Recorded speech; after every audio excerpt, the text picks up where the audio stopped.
Hey everyone, welcome back. Ever had one of those days where a small disagreement with your partner spirals into a full-blown argument? You know the feeling, that frustration bubbling up, thinking, if only they would just, or why do they always? You feel misunderstood, unheard, and maybe a little resentful.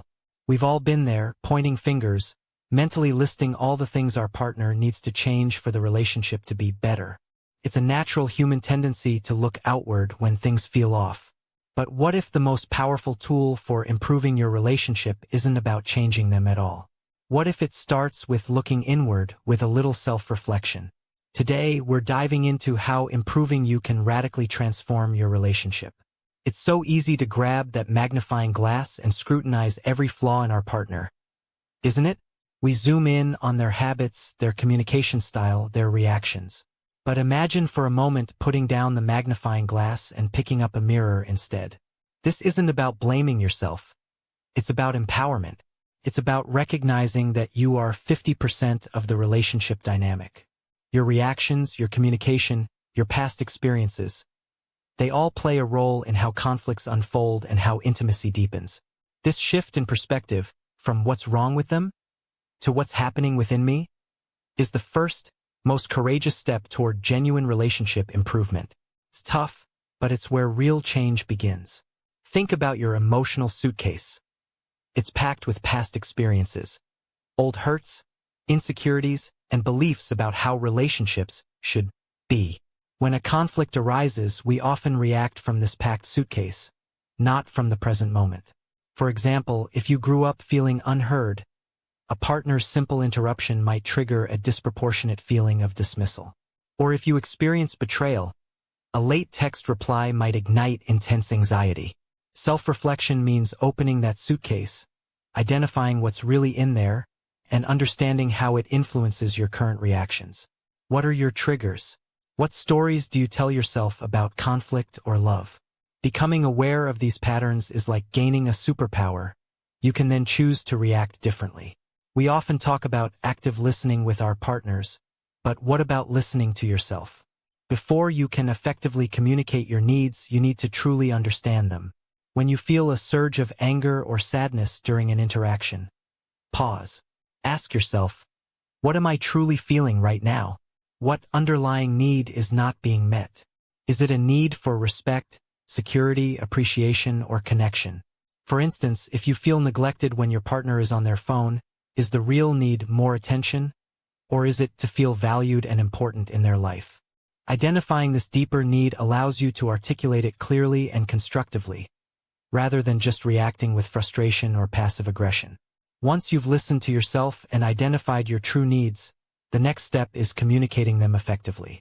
This means shifting from, "you always do this," or "you never do that," which often sounds like a demand or accusation, to using I statements. Instead of, "you always make me feel ignored when you're on your phone," try, "I feel a little disconnected when you're on your phone during our time together, and I'd really appreciate it if we could put them away for a bit." This isn't about being weak. It's about being clear and vulnerable. It invites your partner into a solution-oriented conversation, rather than putting them on the defensive. It frames the issue as your experience and your need, which is something you can own and they can respond to with empathy. Boundaries aren't just about what you won't accept from others. They're also about what you will and won't allow for yourself. This is where self-reflection deepens. Perhaps you constantly overcommit, leading to burnout and resentment that spills into your relationship. Or maybe you tend to let small annoyances slide until they explode. Setting boundaries for yourself might mean saying no to extra social engagements to protect your rest, or taking a 5-minute pause during an argument before reacting. It's about protecting your own well-being and emotional capacity. When you're clear about your own limits and needs, you model healthy behavior and build resilience, which naturally benefits your relationship by making you a more balanced and present partner. Once you've done the work of understanding yourself, it becomes easier to genuinely step into your partner's shoes. We often project our own fears and assumptions onto them. The empathy switch isn't about excusing their behavior, but about understanding the potential motivations or experiences behind it. For example, if your partner becomes defensive, Could they be feeling unheard or criticized themselves? If they withdraw, are they perhaps overwhelmed or needing space? This isn't about abandoning your own needs, but about expanding your compassion.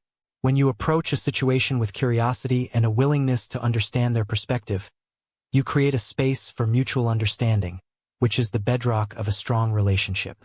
It transforms conflict into an opportunity for deeper connection. True self-reflection inevitably leads to recognizing your own contributions to relationship struggles, not just the grand missteps, but the small, everyday ones.